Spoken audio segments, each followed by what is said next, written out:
Good morning, praise the lord, hallelujah. આજે સવારમાં ફરીવાર પ્રભુના વચનને યાદ કરીએ. મારા સંબંધનું જે છે તે સર્વ યહોવા પૂર્ણ કરશે. એ યહોવા તમારી કૃપા સદાકાળ ટકનાર છે. તમે તમારા હાથના કામનો ત્યાગ ન કરો. Praise the lord, hallelujah. ખરેખર વાલા મિત્રો, પ્રભુનો પુષ્કળ અને પુષ્કળ આભાર માનીએ, પ્રભુની સ્તુતિ કરીએ, પ્રભુની આરાધના કરીએ અને આનંદ સાથે પ્રભુમાં આજના દિવસમાં આગળ વધીએ. પ્રભુ પર ભરોસો રાખીએ, વિશ્વાસ કરીએ.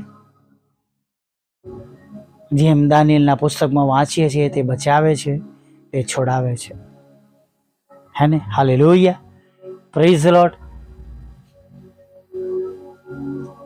એસ્તરના પુસ્તકમાં મોર્દેખાઈની વાત આપણે જાણીએ છીએ, નહીં?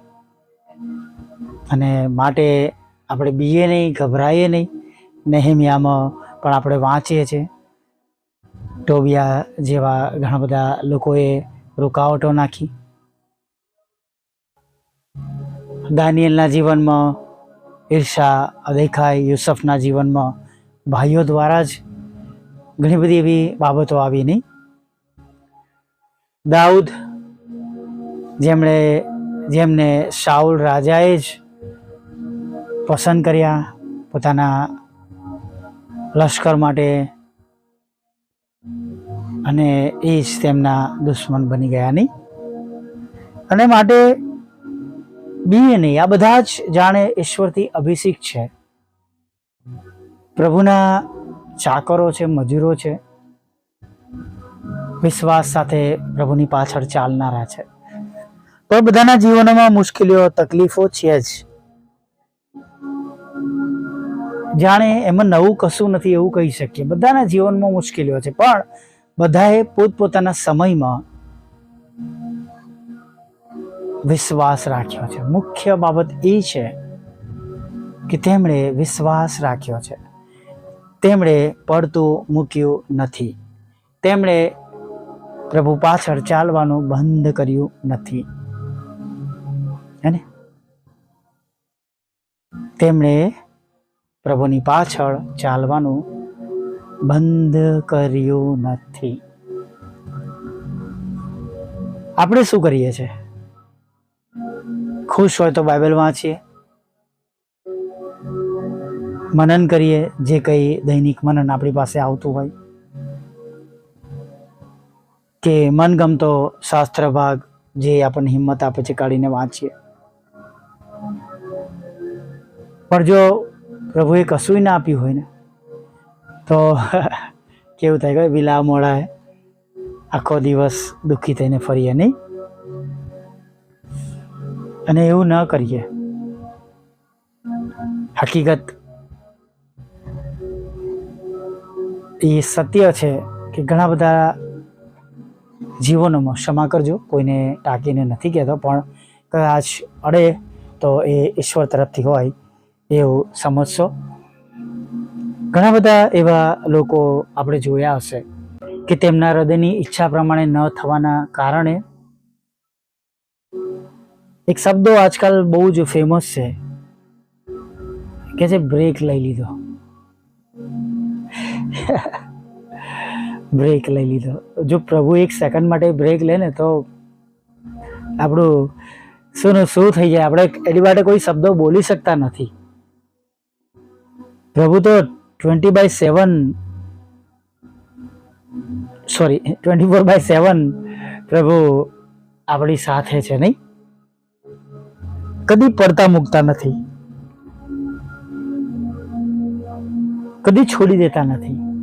સતત કન્ટિન્યુઅસ આપણી સંભાળ લે છે. અને ત્યારે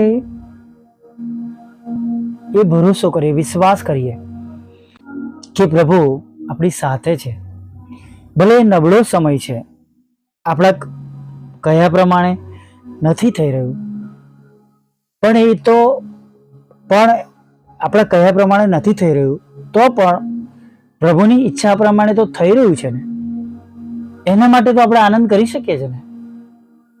ઈશ્વરની ઈચ્છા, દેવની ઈચ્છા પ્રમાણે શું આપણા માટે એ આનંદની બાબત નથી કે આપણા જીવનમાં ઈશ્વરની ઈચ્છા પ્રમાણે કંઈ બને?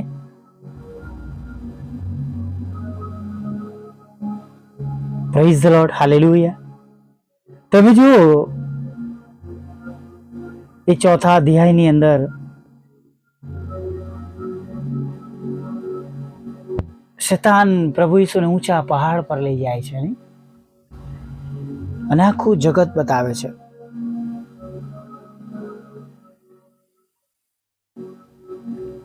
આ બધું મારું છે કે જે હું તને આપીશ.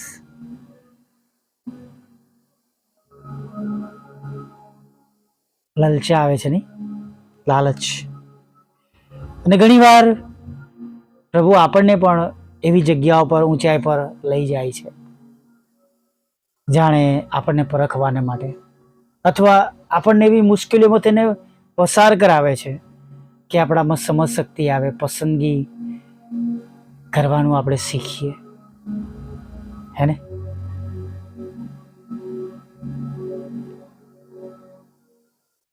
બહુ ગજબની બાબત છે વાલા મિત્રો, કે આપણે પણ ઘણી બધી વાર આવા પહાડો પર લઈ જવામાં આવ્યા છે, પણ આપણે કશું સમજી શકતા નથી.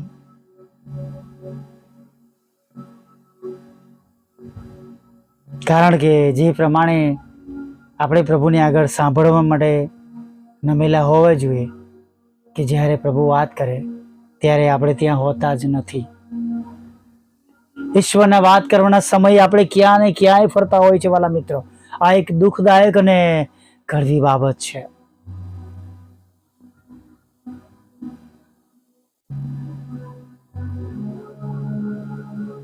સજાગ બનીએ. આજે પણ એ જ પ્રભુ છે, આજે પણ એ જ ઈશ્વર છે, અને આજે પણ એ જ દેવના દીકરા છે, જેમણે 4 દિવસ મરેલા લાજરસને કહ્યું, લાજરસ બહાર આવ, ને લાજરસ બહાર આવ્યો. અને એ જ પ્રભુ તમને અને મને કહે છે. શું કહે છે ખબર છે?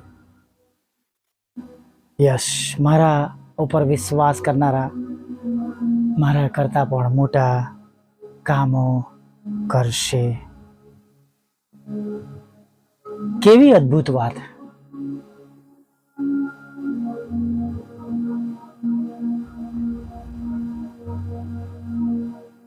ગભરાઈએ નહીં,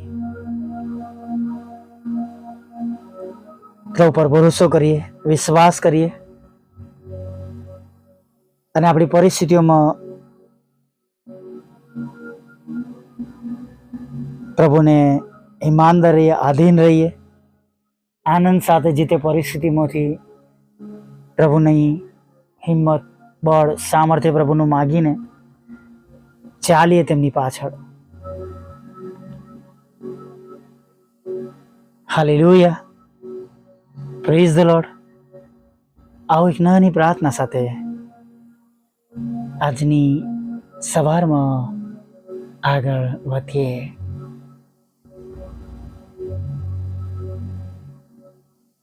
ભલા પ્રભુ, અમે તમારી સ્તુતિ કરીએ છીએ, તમારો પુષ્કળ આભાર માનીએ છીએ, અને આભાર માનતા, સ્તુતિ કરતા, આરાધના કરતા પ્રભુ તમારા ચરણોમાં અમે નમી જઈએ છીએ. આજના દિવસમાં તમે અમારી સાથે રહો, અમારી સંભાળ લો, અમારી કાળજી લો, અમને તમારા સામર્થ્યથી ભરી દો, અમને તમારા બળથી ભરી દો.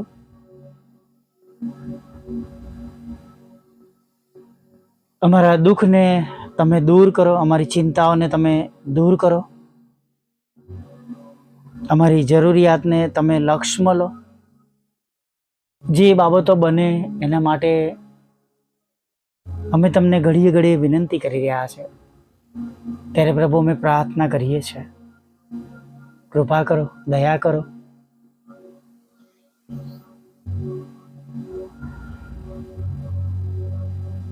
જેમ અને જે પ્રમાણે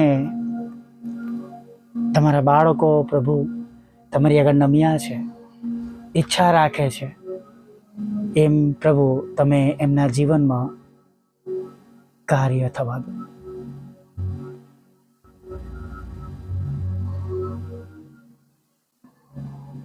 પ્રભુ અમે પ્રાર્થના કરીએ છીએ, તમારું પવિત્ર ભલું નામ સગળા લોકો જાણે પ્રભુ.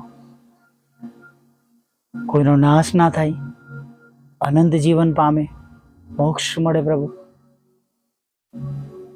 દરેક ઘૂંટણ અમે દરેક જીભ કબૂલ કરે તમે ઈશ્વરના દીકરા છો પ્રભુ. જેમ સ્વર્ગમાં તેમ પૃથ્વી પર તમારી ઈચ્છા પૂરી થાવ, તમારું રાજ્ય જલ્દી આવો, એવી અમે અરજ કરીએ છીએ. ભાઈ દિલીપને માટે અમે સાજાપણાનો પોકાર કરીએ છીએ, તમારા રક્તનો દાવો કરીએ છીએ પ્રભુ. તેમના રોગોમાંથી તેઓ સાજાપણો મેળવે.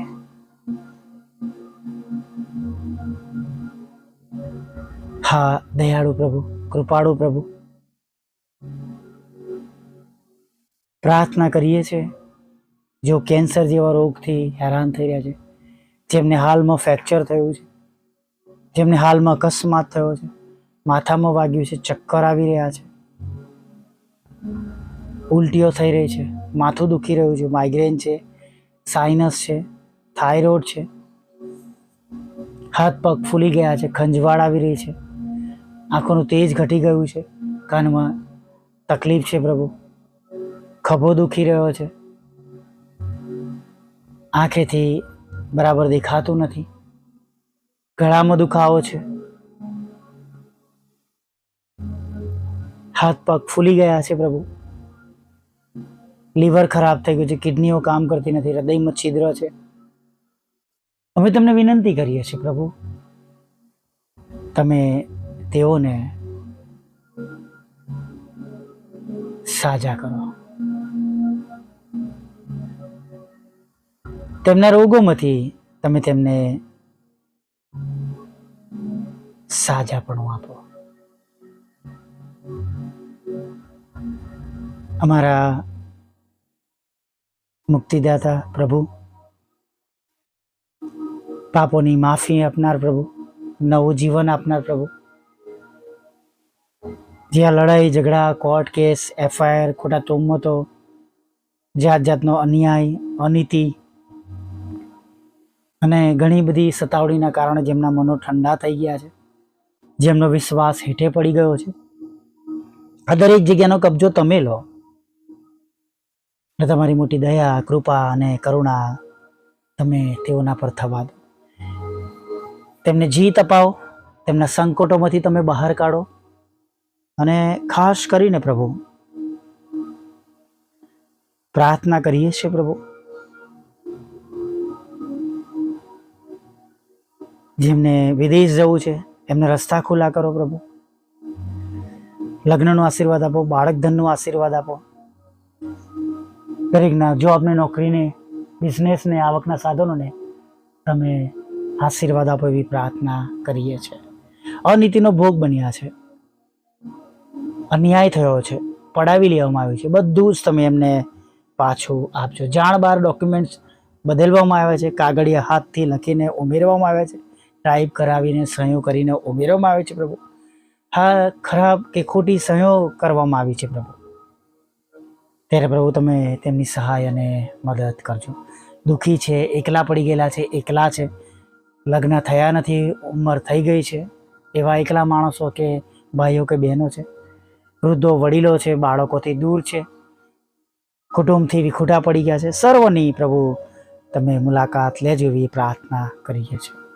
તમારી સેવિકાના ખેતરમાંથી કડવા નામો નીકળી જાય, એવી પ્રાર્થના કરીએ છીએ. તમારી સેવિકાઓના બંને મકાનો વેચાય એવી પ્રાર્થના કરીએ. તમારા દાસના પ્લોટના રસ્તા ખુલ્લા થાય એવી પ્રાર્થના, કે જેમને મકાન લોન પર લેવાનું છે લોન મળે, અને પ્રભુ એ પ્રમાણે તેઓ પોતાના મકાનને ખરીદી શકે, જોઈતી અથવા ગમતી ઈચ્છા પ્રમાણેનું તેઓ લોન દ્વારા કામ કરી શકે એવું તમે થવા દો. વિદેશ જવાના માટે રસ્તા ખુલ્લા કરજો પ્રભુ. IELTSના બેન્ડ આપજો, જુદી પરીક્ષામાં પાસ કરજો. વિધરો વિધવા બહેનો, નાથો, મન બુદ્ધિના લોકોની સાથે રહેજો. અમારે પણ છેલ્લી બાબત પ્રભુ, જે વાહનના રૂપમાં મિનિસ્ટ્રી માગી છે એને રસ્તા ખુલ્લા કરજો. સતાવનારા હૃદય તમે બદલી નાખજો, અને જે વાવીએ છે એના દ્વારા રોજે રોજ હજારો આત્મા જીતી શકીએ એવું થવા દો. હજી વધારે મજૂરો મોકલો, અને જ્યાં કંઈ તમારું વચન જાય છે પ્રભુ, એ વચન આશીર્વાદિત થાય. સાંભળનાર, વિશ્વાસ કરનાર પ્રભુ આશીર્વાદિત થાય, અને પ્રભુ આજે તેઓ તેનો આશીર્વાદ જુએ એવું તમે થવા દેજો. રાત્રે મીઠી નિંદ્રા આપજો, ખોરાક વસ્ત્ર અર્પણી આપજો, પાપોની ક્ષમા કરજો, અને એક સુંદર નવી સવારમાં તમારું ભજન કરવાને તેડી લાવજો માગતા સાધના સમયમાં પ્રભુ ફરી એકવાર તમારું ભજન તેડી લાવજો માગતા પ્રભુ ઈસુમાં આટલું સાંભળો, દેવ માન્ય કરજો. આમીન, આમીન, આમીન.